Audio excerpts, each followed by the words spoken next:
What's up to my friends on YouTube? Today I'm going to show you how to see the battery percentage that your iPhone is currently on. Now this used to be a lot more simple where you could just look at the battery icon in the top right corner and there'd be a percentage next to it, but recently Apple changed it where you have to do a little bit of messing around in order to see the battery percentage, and you can't just have it displayed on the home screen like you used to be able to do.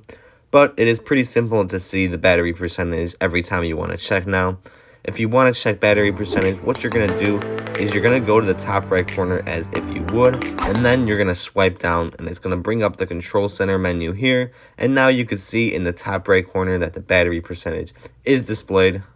Now, be careful if you are swiping down in the middle portion, in the top middle portion, it's going to bring up a completely different menu. You have to make sure you're swiping down from the top right corner in order to bring up the control center. But once you do that, you'll be at this screen, and then you can see your battery percentage pretty clear now.